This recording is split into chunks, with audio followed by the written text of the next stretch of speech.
शरणं गच्छामि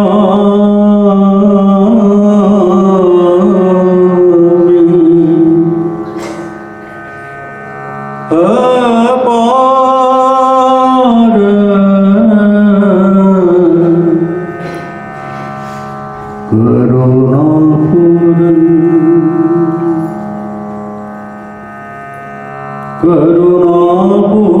करुणापूरं श्री चैतन्यं शरणं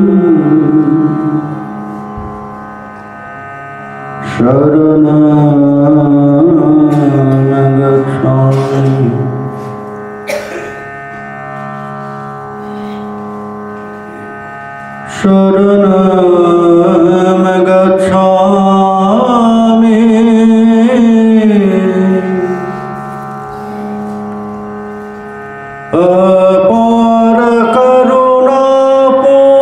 शरणं गच्छामि अपार करुणापूरं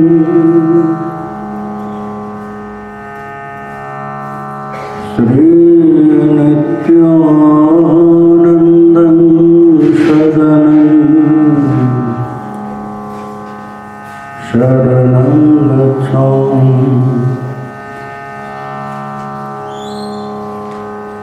शरणं गच्छामि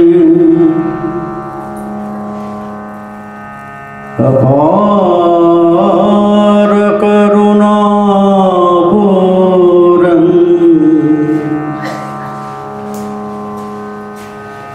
श्री अद्वैतं शरणं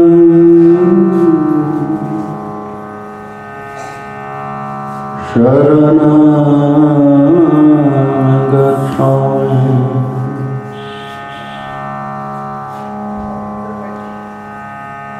शरणं गच्छामि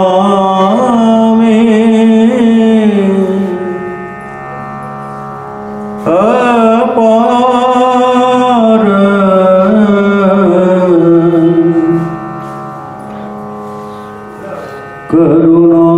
करुणापूरं श्री गौरगणं शरणं गच्छामि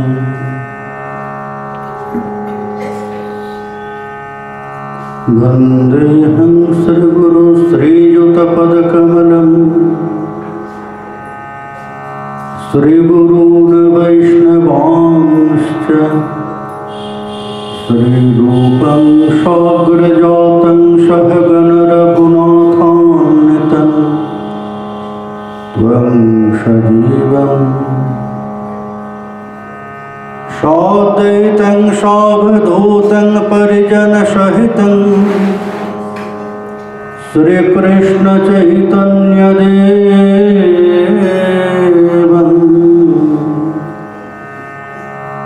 श्रीराधा कृष्ण पादान् सहगण ललिता श्री विशाखान्वितांश्च आजानुलम्बितभुजौ कनकावदातौ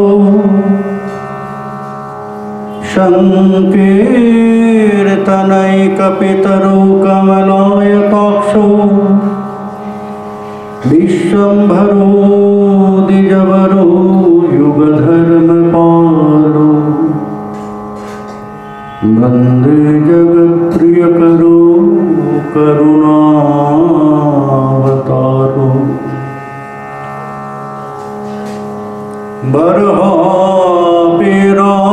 बर्हापीराभिरामं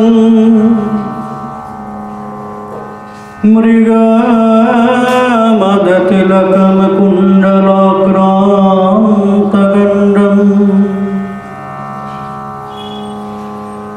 कञ्जाक्षङ्कम्बुकण्ठं स्मितसुभगमुखं स्वोधरेण स्तवेनं श्यामं शान्तं त्रिभङ्गं रविकरवसनं भूषितं वैजयन्त्या वन्दे वृन्दावनस्थं युवती शतवृतं ब्रह्मगोपालवेशं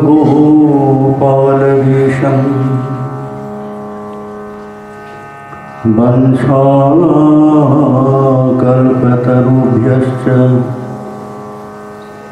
कृपासिन्धुभ्य एव च पतितानां पावनेभ्यो वैष्णवेभ्यो नमो नमः।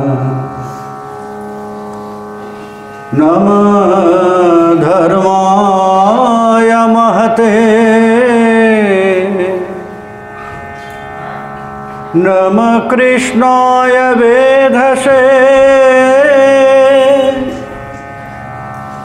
ब्राह्मणेभ्यो नमस्कृत्य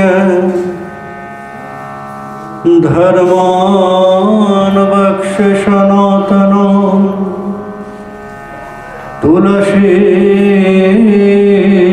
काननं यत्र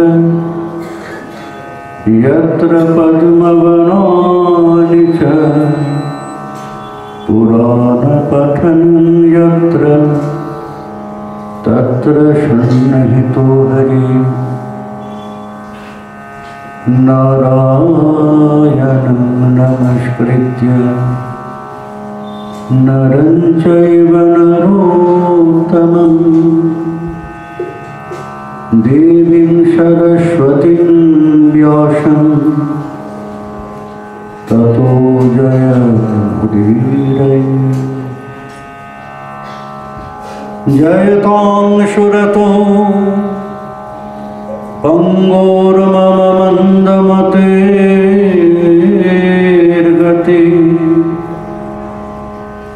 मत्सर्वस्य पदाम्भोजो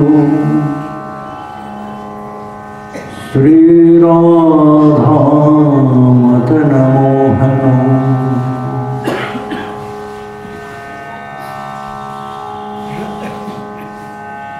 यं प्रव्रजन्तमनुपेतमपेतकृत्यं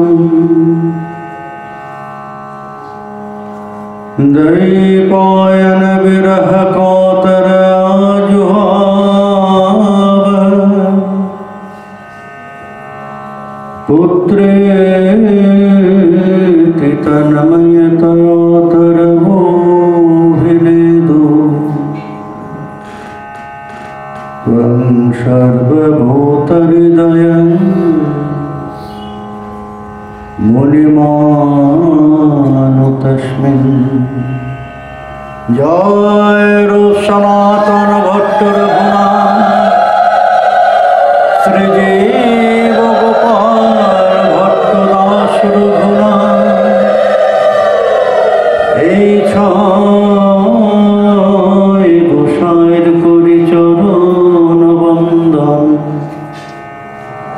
যাহা হইতে বিঘ্ন নাশ অভীষ্টপূরণ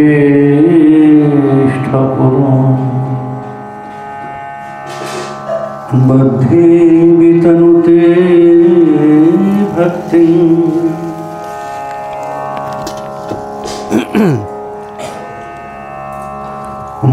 मूकमावर्तये श्रुतिं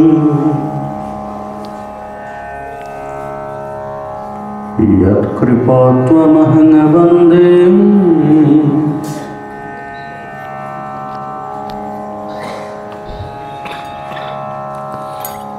प्राणगोपालकं प्रभुं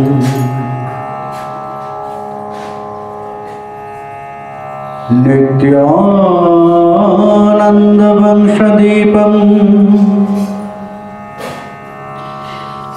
यद्गोपालनन्दनं गौरप्रेमप्रचारकं वन्दे मदनगोपालम्।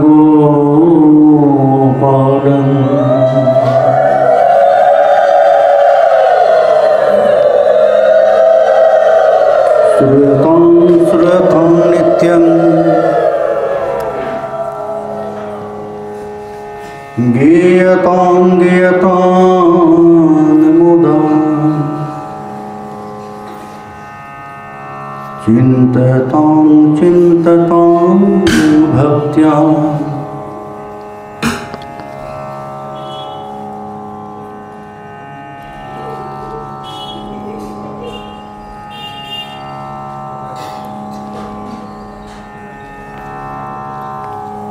श्री श्री चैतन्य चरितामृतम्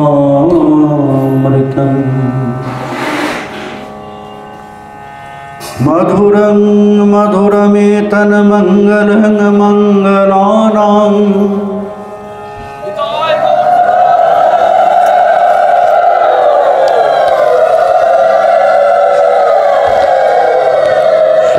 सकलनिगमवल्लि षट्फलं चेदीशरूपम्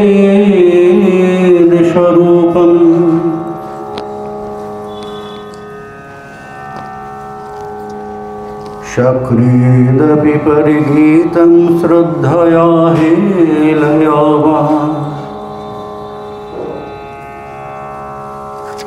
भृगुवरनरमात्रं तारये कृष्णनाम। हे भृगुवर कृष्ण नाम नरमात्रं तारे। हे भृगुवर कृष्ण नाम नरमात्रं तारे। हे भृगुवर नरमात्र न तारयेत् कृष्ण नाम।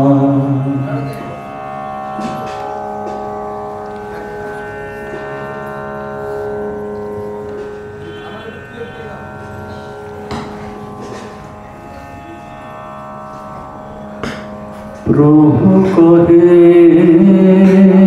कौन विद्या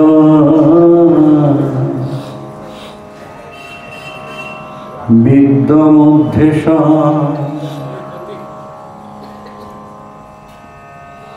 राय कहे कृष्ण भक्ति बिना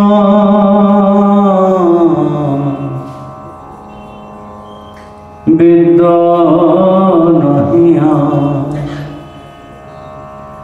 कीर्ति गणो मध्य जीवे कौन कीर्ति गणी कौन बड़ कीर्ति कृष्ण प्रेम भक्त बली जार है ख्याति सम्पत्ति मध्य जीवे कौन सम्पत्ति गणी राधा कृष्ण प्रेम जार सेई बड़ धनी।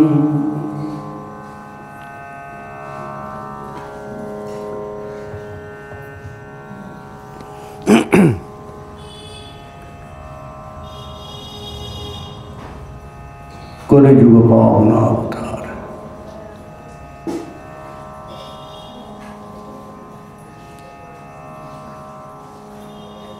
ब्रज प्रेम आस्वादन तरे ब्रज प्रेम ऋण शोध करार अभिप्राय। कलिजुगे सेई अप्राकृत ब्रज प्रेमी আস্বাদনে বিভোর করতে অবতীর্ণ হয়েছেন রাধা ভাব কান্তি পাঞ্চালিকায় আবৃত হয়ে সেই ব্রজের শ্যাম সুন্দর গৌরচন্দ্র স্বরূপ।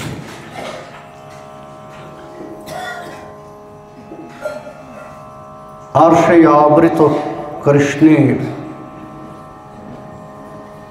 নিবিড় দাসত্বের অভিমানকে বুকে নিয়ে নিবিড় দাসত্বের সেই সম্বন্ধকে আশ্রয় করে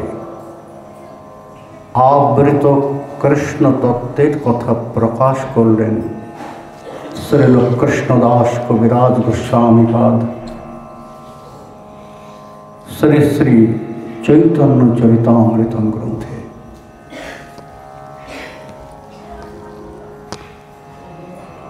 আবৃত কৃষ্ণ তত্ত্বের কথা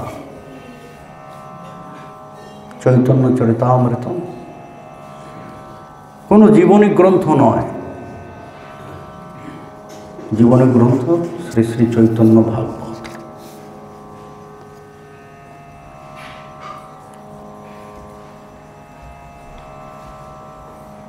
আর নিবিড় সম্বন্ধ না থাকলে, অন্তরঙ্গ সম্বন্ধ না থাকলে আবৃত বিষয়ের কথাকে প্রকাশ করা যায় না। সেই কৃষ্ণ দাসত্বের সেই নিবিড় সম্বন্ধকে আশ্রয় করেই কবিরাজ গোস্বামীপাদ তত্ত্ব মুখে গৌর কথা, কলিজীবের পরাগতির কথা প্রকাশ করেছেন।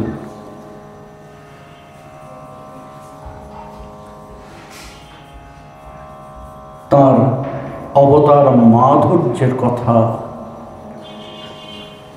তার অবতীর্ণ হওয়ার শ্রেষ্ঠত্বের কথা, তার অবদানের কথা, বড় বিচিত্র তত্ত্বের প্রকাশ করেছেন।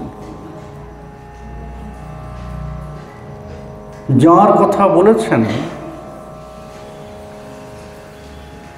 তিনি ওই লুকিয়ে চুরিয়ে এসেছেন, কলম প্রচ্ছন্ন অবতার।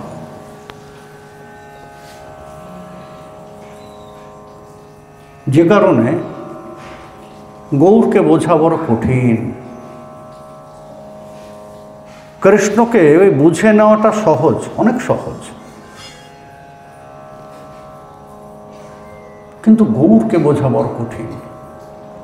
কেননা যে খোলামেলা আছে সে তো চোখের সামনেই আছে, যা আছে।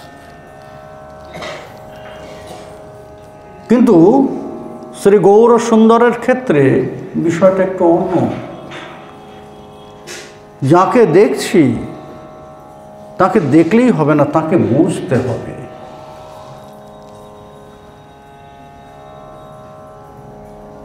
তাকে বুঝতে হবে, কেননা তিনি আবৃত, প্রচ্ছন্ন।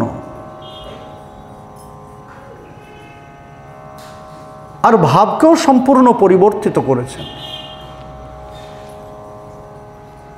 যে ভাব অন্যান্য যুগে তিনি আশ্রয় করেছিলেন, কলিতে সম্পূর্ণ ভিন্ন।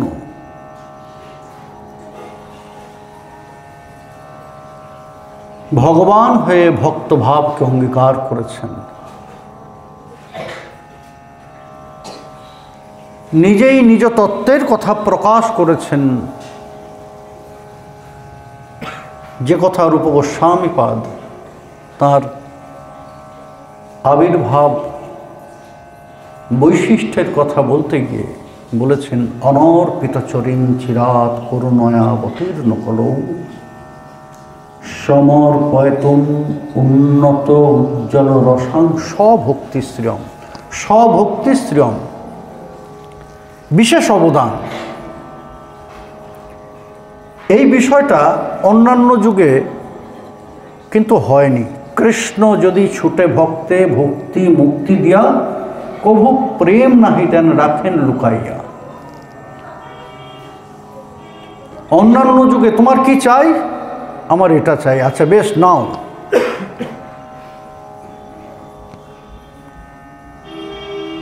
প্রেমাস্বাদন পিপাসা জাগতেই দেননি। প্রেমাস্বাদন পিপাসা জাগ্রত হলে তাকে জানার ইচ্ছা হবে।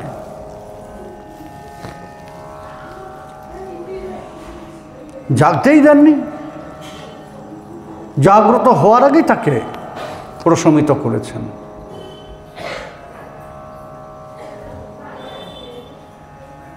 কিন্তু শ্রী গৌর সুন্দর সংকল্পটা তার আবির্ভাবের যে নিজ সংকল্প, সেখানে কিছু অতিরিক্ত বিষয়কে যোগ করেছেন। তার আবির্ভাবের বৈশিষ্ট্যের মধ্যে তো সাধুর রক্ষণ, ধর্মের স্থাপন, যুগধর্মের প্রবর্তন, এগুলো তো থাকেই। এগুলো যখনই অবতীর্ণ হয়েছেন তখনই এই বিষয়গুলোকে করেছেন। বৈশিষ্ট্য নেই। বৈশিষ্ট্য কোথায়? এমনি এমনি তো কথাটা আসেনি, অবতার সার গোড়া অবতার। সমস্ত অবতারের মথিত স্বরূপ। বিষয়টা কেমন? সমস্ত অবতারের মধ্যে শ্রেষ্ঠ অবতার গৌরাঙ্গ অবতার। বললেন যে না, এখানে শ্রেষ্ঠত্বের বিষয় আছে না। সমস্ত অবতারকে যদি মন্থন করা যায়, তার থেকে যে অমৃতটা উত্তোলিত হবে, তিনিই হচ্ছেন গৌর।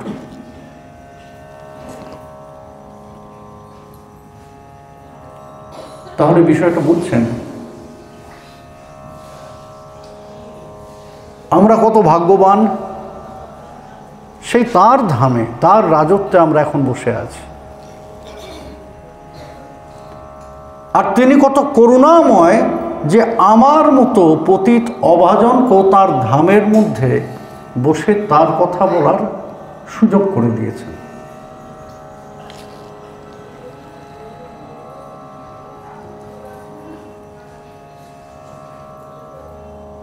সেই আবৃত তত্ত্বের কথা প্রকাশ করছেন কে? না, কবিরাজ গোস্বামীপাদ, কৃষ্ণদাস কবিরাজ গোস্বামীপাদ।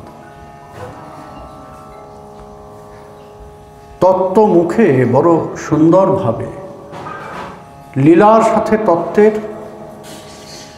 একাকার করে তত্ত্বকে গিলিয়েছেন। শিশু তো আমরা, ঔষধ খেতে চাই না। ভবরোগগ্রস্ত আমরা, এখন ঔষধ করা ওষুধ। আমাদের ছোটবেলায় আমার মনে আছে, বুঝলেন, পেঁপের কষ খাওয়ানো হতো আমাদের। কাঁচা পেঁপের গায়ে ছুঁচের ফোঁটা মারলেই কষ বেরোয়, তাই না? আমাদের পেঁপের কষ খাওয়ানো হতো। তা প্রথমে তো ওই বকাঝকা করে, সেই বকাঝকার ভয়ে আমরা ওই চামচে করে দেওয়া হতো, তখন আমরা বকাঝকার ভরে, মার ধরের ভয়ে আমরা খেতাম। কিন্তু দেখলাম যে না, বিদ্রোহ না করলে তো এটা বন্ধ হবে না। শেষে আমরা একদম চরম বেঁকে বসলাম, মারো আর ধরো আর বকো আর যাই কর, ও আমি খাবো না। আমি একা নয়, উপরে যিনি আছেন তিনিও একসাথে। এসব ব্যাপারে দাদা প্রভুর বিষয়টা অনেক আপডেটেড ছিল, বিশেষ করে খাওয়া দাওয়ার ব্যাপারে সামান্য একটু ত্রুটি হলেই হলো। এখন তো অনেক শান্ত হয়ে গিয়েছেন এসব ব্যাপারে। সামান্য ত্রুটি হলেই তা যথারীতি রেভলিউশন, খাবো না, কিছুতেই খাবো না, মারধর করো আর যাই করো, ও খাবো না। এত বিস্বাদ জিনিস। তখন একটা অদ্ভুত পদ্ধতি নিল। তখনকার দিনে তো এত চকলেট ক্যাডবেরি ছিল না, এখন যেমন আছে। এখন কত রকমের চকলেট, বাপরে! দেখলেই মাথা খারাপ হয়ে যায়। তখন লোভ লাগতো লজেন্স চকলেটের প্রতি, এখন দেখি এখন খেতে ইচ্ছা করে না।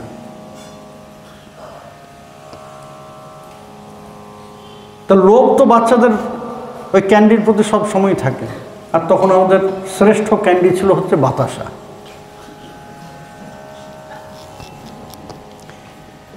বেস্ট ক্যান্ডি আমাদের ছোটোবেলাতে, বেস্ট ক্যান্ডি।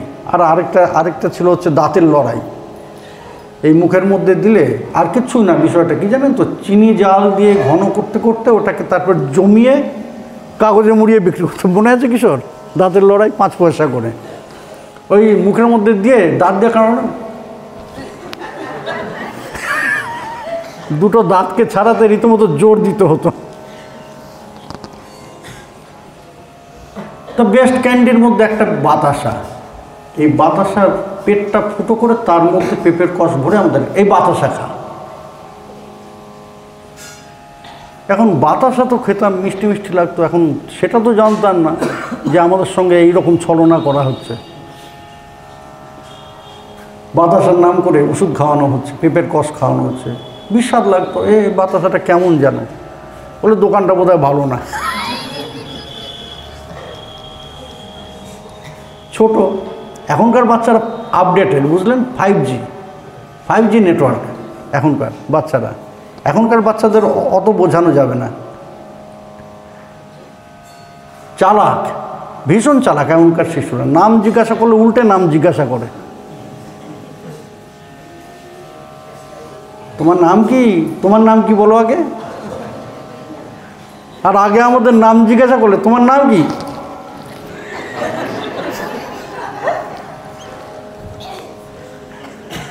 নাম বলতেই লজ্জা লাগতো। তা আমাদের অত ইয়ে ছিল না, বাতাসা খেয়ে নিতাম আর তাতে ওষুধ খাওয়া হতো। কবিরাজ গোস্বামীপাদ আমাদের সেই ক্যান্ডির ব্যাপারটা মনে রেখেছেন, খাইয়েছেন আমাদের তত্ত্ব লীলা মুখে।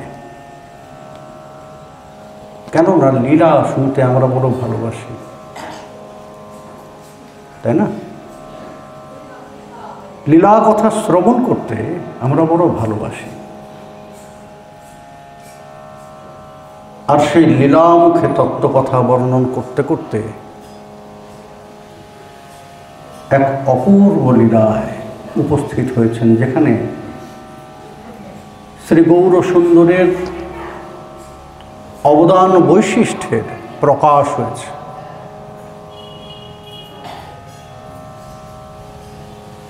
এই যে তার বললাম না, কিছু অতিরিক্ত যোগ হয়েছে তার সংকল্পের মধ্যে।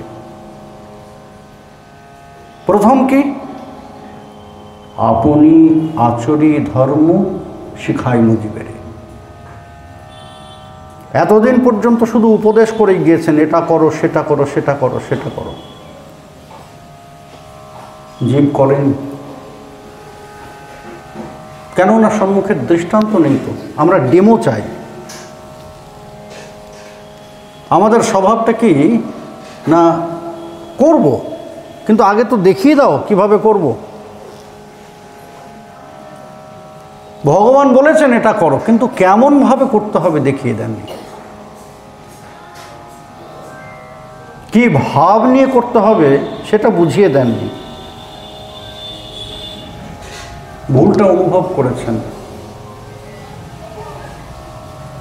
ভুলটা নিজেই অনুভব করে বললেন যে না, এখন আর শুধু উপদেশ নয়।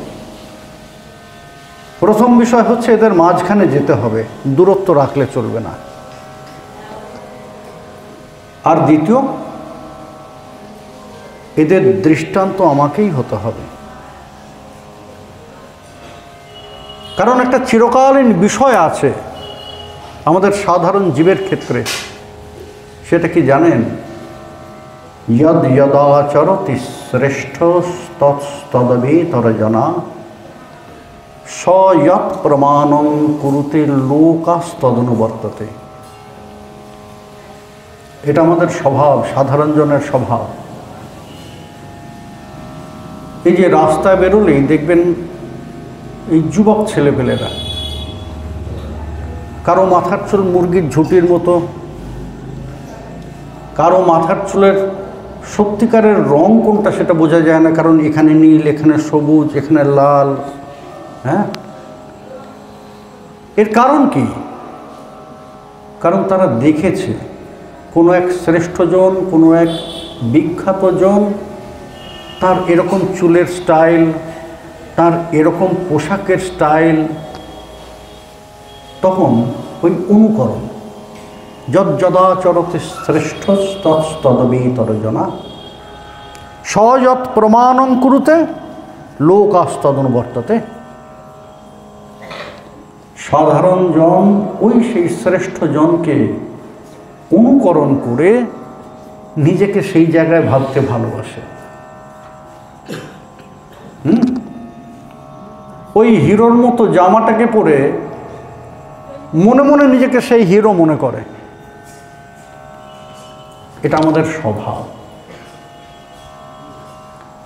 ভগবান বলেছিলেন আগে যে আমি অবতীর্ণ হই এই লোকশিক্ষার্থে। অর্জুনকে বলেছিলেন না গীতায়? লোকশিক্ষার্থে। এটা অনুভব করেছেন এই কলিতে অবতীর্ণ হওয়ার আগে। আপনি আচরি ধর্ম শিখাই জীবেরই। আর আচার্যের ধর্ম তো এটাই, স্বয়মাচার্য ইয়ো লোকেভ্যো উপদিশতি স আচার্য। আমি আচরণ করি না, অথচ যদি উপদেশ দেই তাহলে লোকে সেটা পালন না করলেও অপরাধ হয় না। বললেন যে আচার্যের প্রধান কর্তব্য কি? আগে নিজেকে আচরণ করতে হবে, নিজেকে আচরণ করে তারপর আরেকজনকে উপদেশ। তো সেই ডাক্তারের কথা জানেন না, কবিরাজের কথা। একজনের রোগ হয়েছে, কবিরাজের কাছে গিয়েছে, কবিরাজ একটা ওষুধ দিয়েছে, বলেন যে এটা 1 মাস খান, 1 মাস পরে আসুন। 1 মাস পরে গিয়েছে, বলে যে অনেকটা কমেছে। বলে যে আপনি খাওয়া দাওয়া কী কী করেন? বলে খাই। বলে যে বেশ ঠিক আছে, 1 মাস। ওষুধ, নতুন কোনো ওষুধ? বলে না, ওষুধ আনতে হবে না, 1 মাস পরে আসুন। 1 মাস পরে আবার গিয়েছে।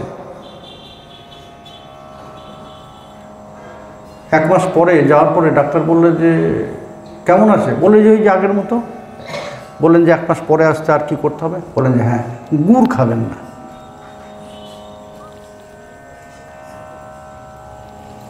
গুড় খাবেন না, গুড়টা আপনার খুব ক্ষতি করছে, সুতরাং এইটা খাওয়া যাবে না। লোকটা অবাক হয়ে গিয়েছে। বললেন যে এটা তো 1 মাস আগেই বলতে পারতেন আপনি। 1 মাস আগেই তো বলতে পারতাম। না, পারতাম না। বলে আপনি এটাই বলতেন যে শোনো 1 মাস পর থেকে তুমি গুড়টা ছেড়ে দিও। বলে যে না, তাও পারতাম না। বলে কেন? বলে আমি নিজে গুড় খেতাম।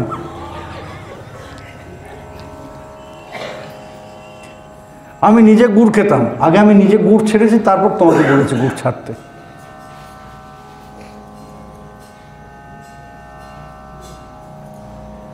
স্বয়মাচার্য যো লোকে ভূপদিশতে স আচার্য। তো শ্রী গৌর সুন্দর অনুভব করেছেন কলিহত জীবের জন্য একটা বিশেষ প্রয়োজন। অন্যান্য যুগে ধর্মের একটা বিশেষ প্রভাব ছিল, এমনকি দাপর পর্যন্ত ধর্ম অধর্ম সমান সমান ছিল, কিন্তু কলিতে অধর্ম 3 পাদ, অধর্ম 3 পাদ, ধর্ম মাত্র 1 পাদ, 25%। এই 25% দিয়ে কী যুদ্ধ করা যায়? 75% সৈন্য নিয়ে বসে আছে অধর্ম।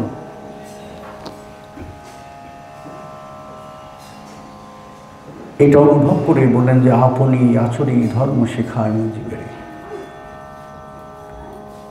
এই সংকল্পের সাথেই ওই ব্রজ প্রেমের শ্রেষ্ঠত্ব নিজে তো অনুভব করেছেন, আরও শ্রেষ্ঠভাবে অনুভব করে এবার আরেকটি সংকল্প নিলেন। বললেন যে শ্রেষ্ঠ বস্তু একা আস্বাদনে মহিমা নেই। যতক্ষণ পর্যন্ত না এর বিতরণ হচ্ছে ততক্ষণ পর্যন্ত এর শ্রেষ্ঠত্ব ঘোষিত হয় না। চারিভাবের ভক্তি দিয়া নাচাই ভগবান।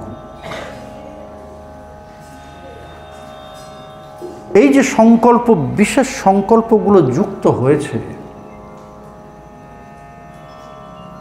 তারই প্রকাশ আজ কবিরাজ গোস্বামীপাদ সেই অবদান কি করে প্রকাশিত হচ্ছে তার লীলাতে সেই কথার বর্ণনা করছেন।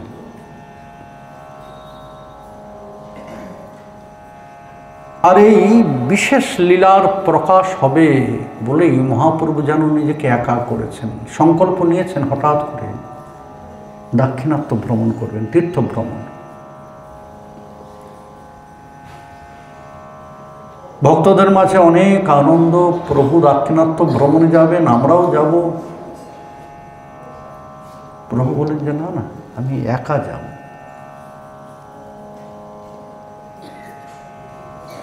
কারণ লীলার সময় তো হয়েছে, লীলার সময় যখন উপস্থিত হবে তখন মাধ্যমও তৈরি হবে, মাধ্যম তৈরি হয়ে রয়েছে।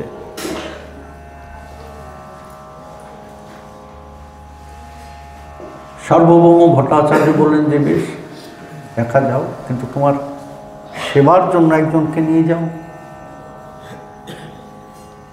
নিলেন প্রথমে, কিছু সময় পরে তাকেও ত্যাগ করলেন, সম্পূর্ণ নিজেকে একক করে নিয়েছেন। ভ্রমণ করছেন, যত যত তীর্থ আছে ভ্রমণ করছেন, প্রেমাবেশে নৃত্য গীত করছেন, আর সকলে অবাক হয়ে দর্শন করছেন এক নবীন সন্ন্যাসীর এই প্রেমোন্মত্ততা। প্রশ্ন, সংশয়, জিজ্ঞাসা, কিন্তু আকর্ষণকে কেউ উপেক্ষা করতে পারছেন না।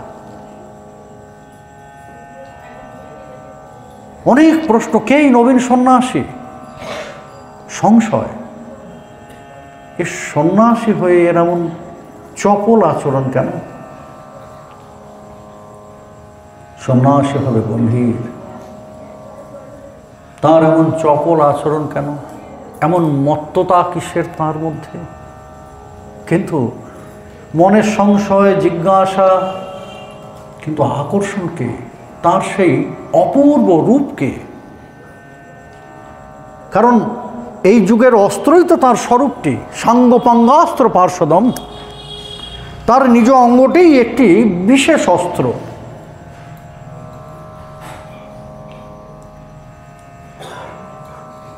দর্শন করছেন সবই, কিন্তু মনের মধ্যে একজনের কথা ঘুরে বেড়াচ্ছে।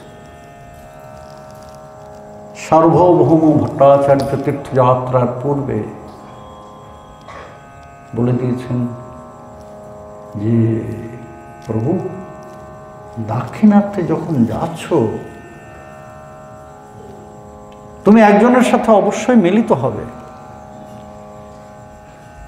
তুমি আমাকে যে যে প্রশ্ন করেছো কৃষ্ণ তত্ত্ব বিষয়ক, এই যে লীলার যে সূত্র রচনা কিভাবে তৈরি হয় দেখুন। স্বয়ং ভগবান সর্বজ্ঞ শিরোমণি তিনি সার্বভৌম ভট্টাচার্যকে কৃষ্ণ তত্ত্ব বিষয়ক জিজ্ঞাসা করছেন, স্বয়ং কৃষ্ণ নিজ তত্ত্ব বিষয়ক জিজ্ঞাসা করছেন।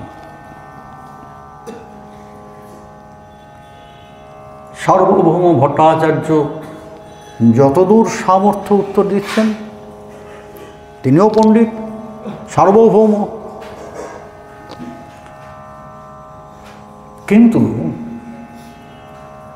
সেই গূঢ় তত্ত্বের কথা, নিবিড় ও নিকুঞ্জ বিষয়ক তত্ত্বের দিকে যখন প্রবেশ হচ্ছে, সার্বভৌম ভট্টাচার্য হাত তুলে দিলেন, যে প্রভু যেসব প্রশ্ন তুমি আমাকে করছো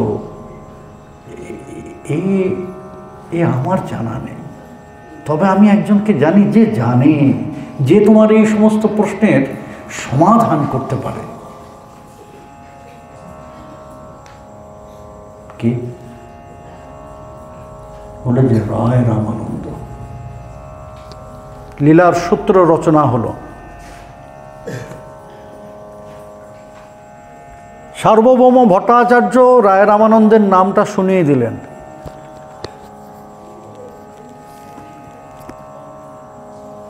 ঝঙ্কার দিয়ে উঠল প্রভুর হৃদয়ে। আরে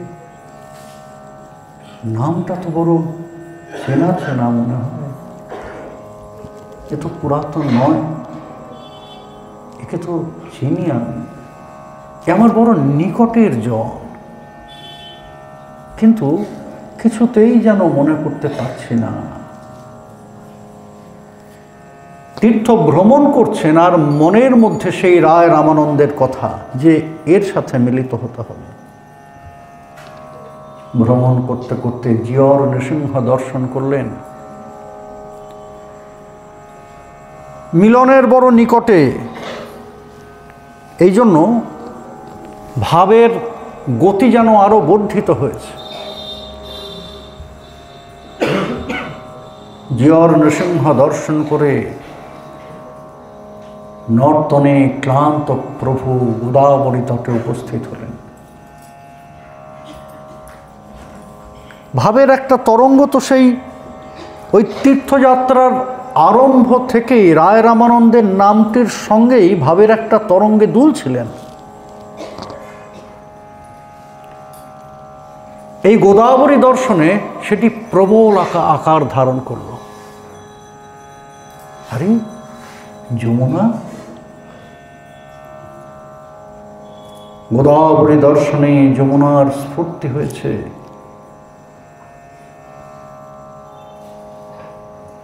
সেই সমস্ত ফুলবনকে বৃন্দাবন জ্ঞানে প্রভু পূর্ব ভাবে ডুবে গিয়েছেন। ঘটনাচক্রে মিলিত হলেন রায় রামানন্দের সাথে। ওই বৃহৎ প্রসঙ্গে যাচ্ছি না আমরা,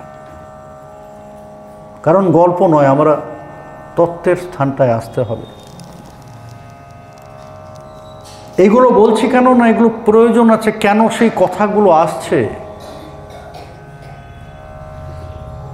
রামানন্দকে দর্শন করেই যখন একান্তে পেয়েছেন, দর্শন করেই দুজন দুজনকে চিনেছেন। আরে শ্যাম সুন্দর, তুমি এখানে? আরে বিশাখে, কতদিন পরে আবার পেলাম তোমায়। বিশাখে আবার সেই তোমাকে সেই ব্রজের মিলন দায়িত্ব পালন করতে হবে। কেন এত অন্তরঙ্গ ভাব? শ্রীমতীর সখীবৃন্দের মধ্যে 3 প্রকারের সখী ছিলেন। রাধা স্নেহাধিকা, সমস্নেহাধিকা, কৃষ্ণ স্নেহাধিকা। তারা সখী শ্রীমতীর, কিন্তু কৃষ্ণের প্রতি তাদের একটু স্নেহটা তীব্র ছিল। ললিতা দেবী সম্পূর্ণ রাধা স্নেহাধিকা, কিন্তু বিশাখা দেবী তিনি হচ্ছেন কৃষ্ণ স্নেহাধিকা। যখনই তাদের মধ্যে কোনো সমস্যার উৎপত্তি হয়েছে, কৃষ্ণ বিতাড়িত হয়েছেন, হ্যাঁ, শ্রীমতী মানিনী হয়েছেন ললিতা দেবীর প্ররোচনায়, আর একে ঢুকতে দিস না, ললিতা দেবী ধাক্কা দিয়ে বার করে দিয়েছেন। কুঞ্জাদ্দুরী ভব মাধব, বেরিয়ে যাও আমার কুঞ্জ থেকে, শ্রীমতীকে দিয়ে সমস্ত কথা বলিয়েছেন। আর সমাধান করেছেন কে? বিশাখা দেবী। আবার মিলন ঘটিয়েছেন নানা প্রকার পদ্ধতিতে, নানা উপায়ে। কখনো বাজিকর মিলন, কখনো আলতা পরানি, হ্যাঁ, এরকম নানা রকম উপায়ে বিশাখা দেবী সেই সমস্যার সমাধান করেছেন, অর্থাৎ আবার মিলন ঘটিয়ে দিয়েছেন। প্রেমের চরিত্র তো এই যে প্রথমেই প্রভুপাদের মুখে আমরা আস্বাদন করেছিলাম যে প্রেমের স্বভাবটাই এই, ধ্বংসের কারণ থাকা সত্ত্বেও ধ্বংস হয় না।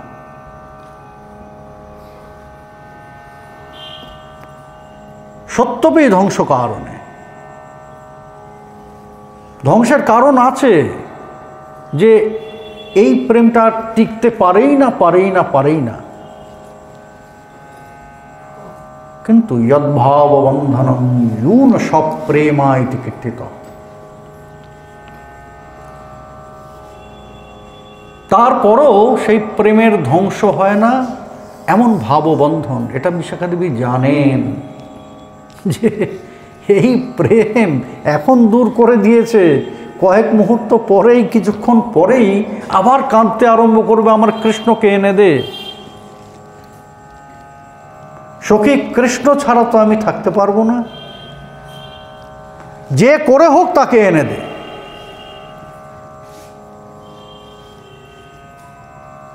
বিশাখা দেবী এনে দিয়েছেন, মিলন ঘটিয়ে দিয়েছেন।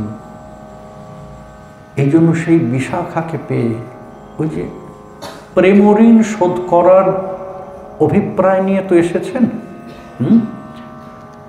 রাধা প্রেমের আস্বাদন, ওই যে আক্ষেপ হয়েছিল, কৈছন তুয়া প্রেমা কৈছন মধুরিমা কৈছন ভাবে তুহ ভোর, এ তিন বাঞ্ছিত ধন ব্রজে নাহিক পুরন, কি কহব না পাই আবর।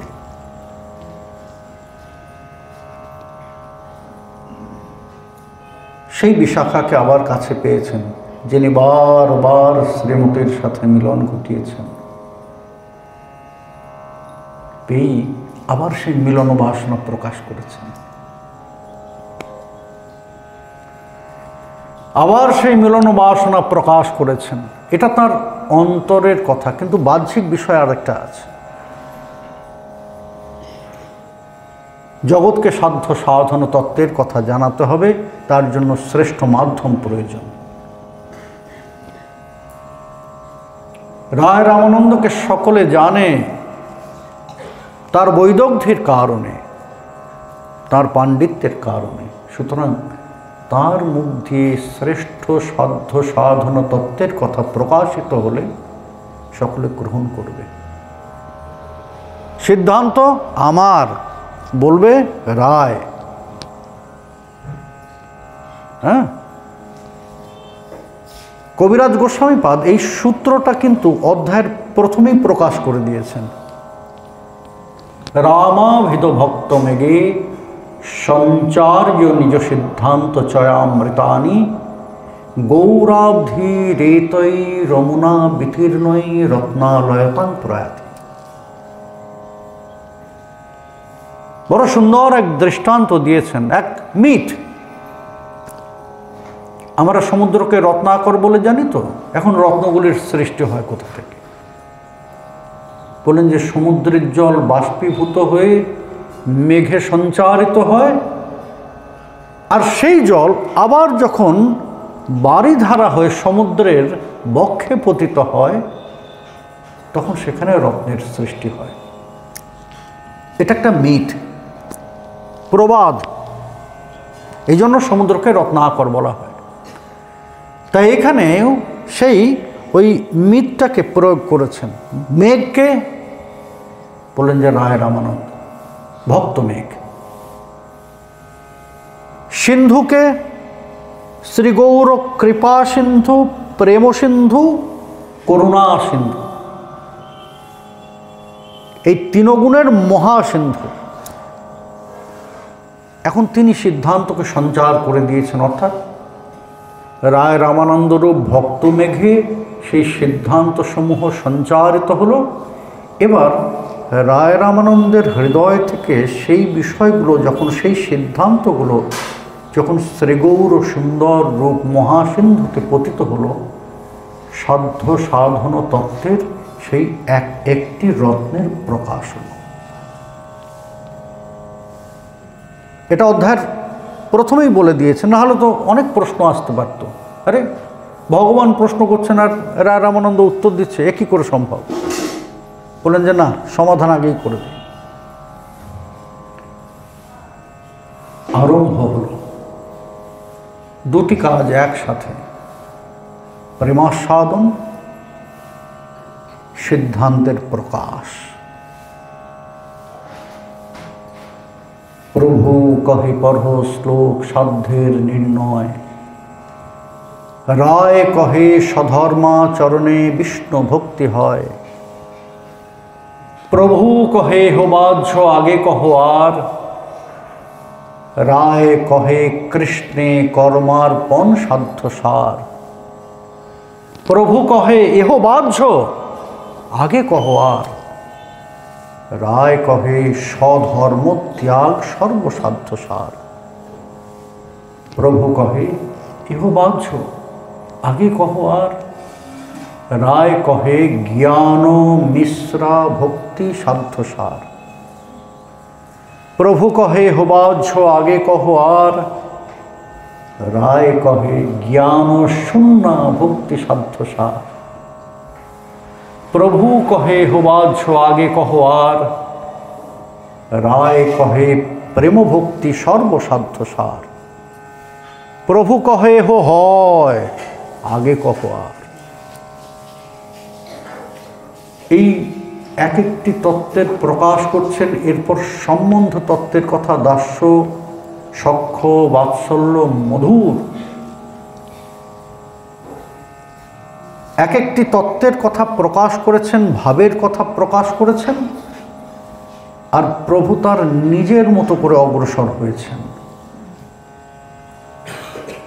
ওই যে নিজে আস্বাদন করব, জগৎকে আস্বাদন করাবো করিয়েছেন, নিজের মনে নিজের প্রেমাস্বাদনের স্থানটিকে তৈরি করতে করতে এগিয়েছেন।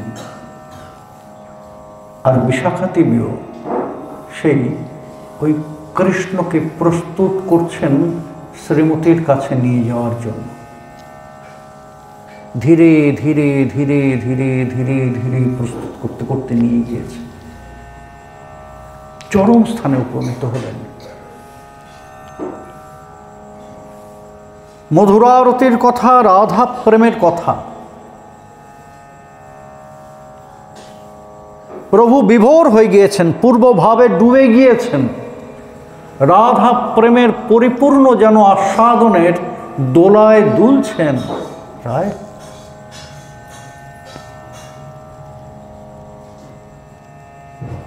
প্রভু কহে এই শব্দাবধি সুনিশ্চয়, এই শব্দাবধি সুনিশ্চয়। কিন্তু প্রেমের পিপাসা তো পরস্পর পরস্পরের বিবর্ধক, উপমর্দক নয়। এ জাগতিক পিপাসার মতো নয়। জাগতিক পিপাসা কেমন? আমি পিপাসার্থ হলাম, হ্যাঁ গো একটু জল দাও না, শোনো একটু বেশি করে জল নিয়ে এসো, আমার অনেক পিপাসা পেয়েছে। এক ঘটি জল নিয়ে এলো, আমি ঢকঢক ঢকঢক ঢকঢক করে পান করলাম। পরস্পর পরস্পরের উপমর্দক। ঢকঢক ঢকঢক করে এক ঘটি জলটা পান করে গেলাম, আহ কি শান্তি! পিপাসার নিবৃত্তি হলো, পিপাসার নিবৃত্তি হলো, কিন্তু সেই সাথে জলটাও শেষ হয়ে গেল, তাই না? আর ঘটিতে জল নেই। পরস্পর পরস্পরের উপমর্দক, পরস্পর পরস্পরকে শেষ করে। কিন্তু প্রেমের পিপাসা এটা বড় বিচিত্র, পরস্পর পরস্পরের বিবর্ধক। প্রেমাস্বাদনে, বিশেষ করে কৃষ্ণ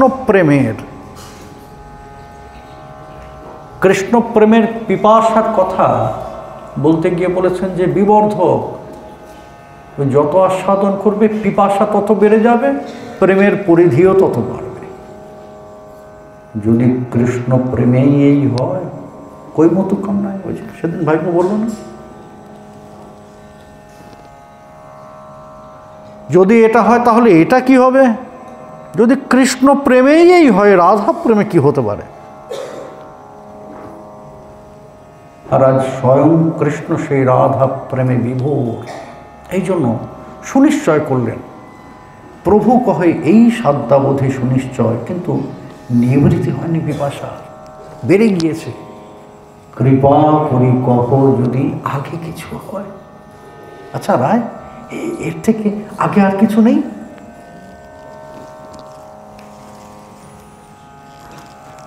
প্রভু তুমি যে আমার হাত পা বেঁধে দিয়েছ, ওই যে বলেছ পড়হ শ্লোক, শাস্ত্রের মধ্যে, কিন্তু এবার তো যদি বলতে হয় তাহলে আমাকে আমার অনুভবের কথা বলতে হবে। বেশ, তাই বলো।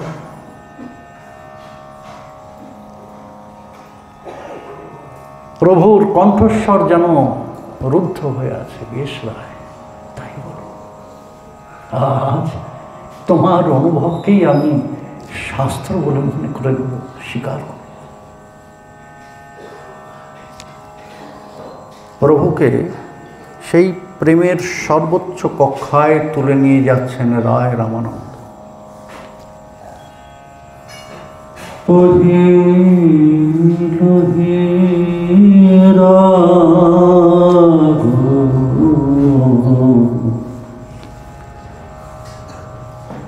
নয়ন ভঙ্গ ভেল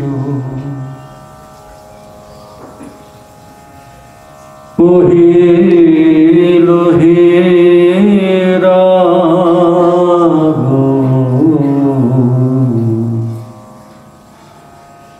নয়ন ভঙ্গ ভেল অনুদিন বারণ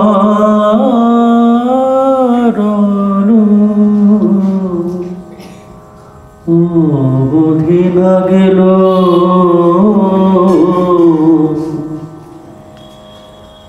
কহিল হে রাঘব,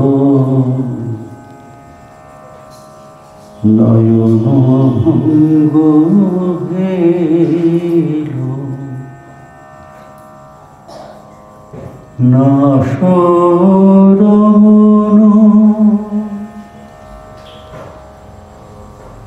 না মনে, না শরণ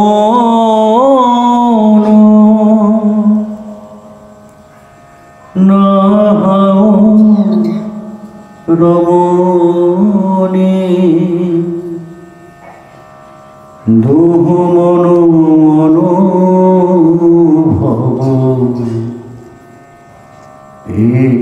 এসলো জানি, কহিল হে রাঘব, নয়ন ভঙ্গ ভেল। অপূর্ব অপূর্ব রায়, কি একাকার দশা। না সরমন না রমণী, দুহু মন মনোভব পেশ হলো জানি। ঠিক বলেছ রায়, ঠিক বলেছ, এর থেকে শ্রেষ্ঠ আর কিছু নয়।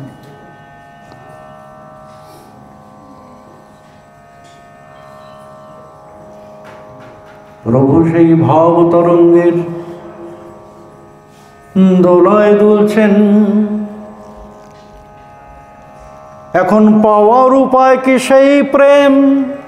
জগৎকে জানতে হবে।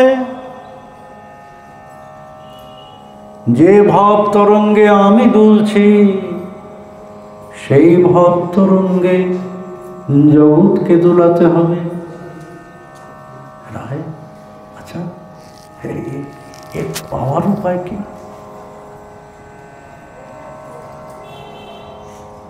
প্রভু কহে কোন বিদ্যা বিদ্যা মধ্যে সার। ও বাবা, প্রভু কহে কোন বিদ্যা বিদ্যা মধ্যে সার। রায়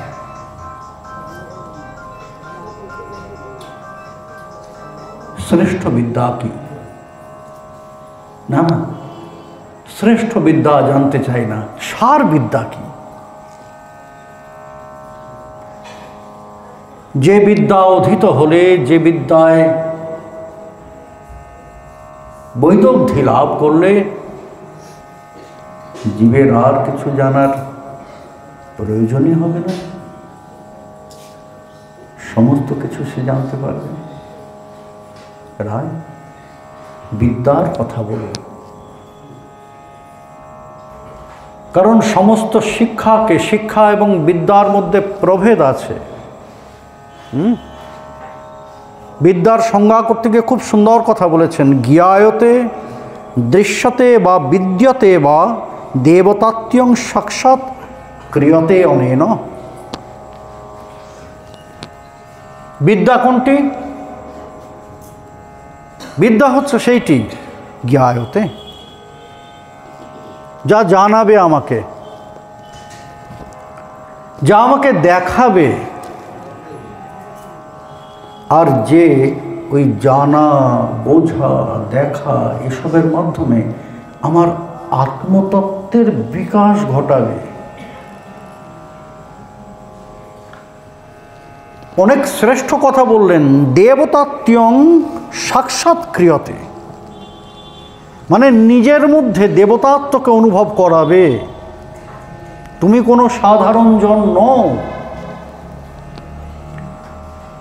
যে জ্ঞানের মাধ্যমে তোমার সেই আত্মতত্ত্বের উপলব্ধি হবে, যে জ্ঞানের মাধ্যমে তুমি সেই আত্মতত্ত্বকে, সত্য তত্ত্বকে, সদ বিষয়কে জানতে পারবে, দর্শন করবে, অনুভব করবে, সেটাই হচ্ছে বিদ্যা।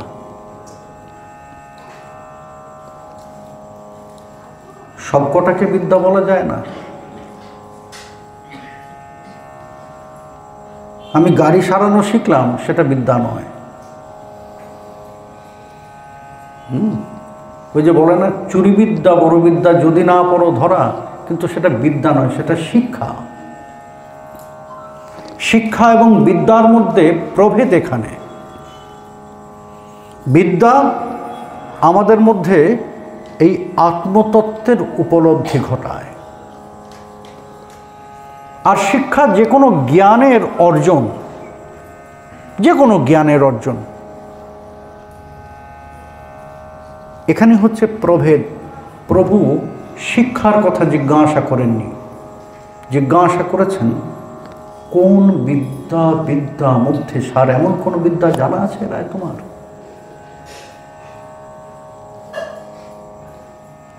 রায় বলেন যে হ্যাঁ জানা আছে। বলেন যে কি? বলেন যে তুমি বিদ্যার কথা বলছো, আমার তো কোনো কিছুকে বিদ্যা বলে মনেই হয় না। কৃষ্ণ ভক্তি বিদ্যা বিনা বিদ্যা নাহি আর। জগতে তো আমার একটাই বিদ্যা মনে হয়, আর সেটা হচ্ছে কৃষ্ণ ভক্তির বিদ্যা।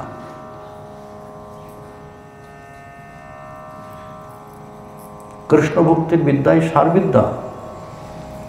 বলেন যে হ্যাঁ প্রভু তাই। কৃষ্ণ তত্ত্ব হতেই সমস্ত তত্ত্বের বিকাশ, অর্থাৎ কৃষ্ণ তত্ত্বের চেতনা জ্ঞান যদি হৃদয়ে জাগ্রত হয়, অনুভব হয়, তাহলে তাকে আর পৃথক রূপে অন্য কোনো তত্ত্ব জ্ঞান লাভের প্রয়োজনই নেই। গোপী জনবল্লভ জ্ঞানে অখিলং ভাতি, গোপাল তাপনী উপনিষদ। গোপীজন বল্লভের জ্ঞান হৃদয়ে প্রকাশিত হলেই অখিলং ভাতি। সেখানে নির্দিষ্ট করলেন না এইটা এইটা এইটা এইটা। অখিল বলতে সর্ব, ব্যাপক।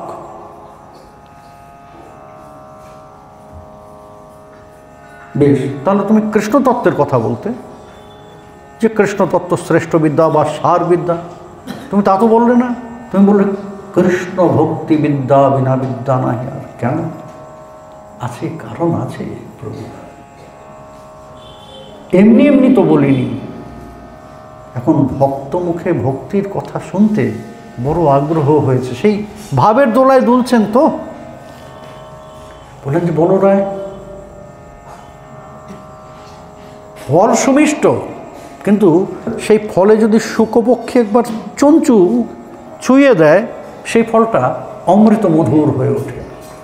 এখন প্রভু সুমিষ্ট ফল, ভক্তি ফলের কথা জানতে চাইছেন, জানেন, কিন্তু ওই শুকপক্ষীর চঞ্চুর স্পর্শটা প্রয়োজন। রায়, তুমি সেই শুকপক্ষী, একবার ওই ভক্তি ফলের মধ্যে তোমার চঞ্চুর স্পর্শ ঘটাও। কেন কেন রায়? কি শ্রেষ্ঠত্ব? হে শ্রোতৃমণ্ডলী, বলবেন। রামানন্দ রায় উত্তর দেবেন, কেন কৃষ্ণ ভক্তি বিদ্যা বিনা বিদ্যা নাহি আর বললেন। আমরা শ্রবণ করব আগামী দিনে। আগামী দিন আবার আপনাদের সেবায় এসে এই কথাগুলো আস্বাদন করাবো। এখন আসুন একটু শ্রবণম আর নিয়ম রক্ষা করি একটু।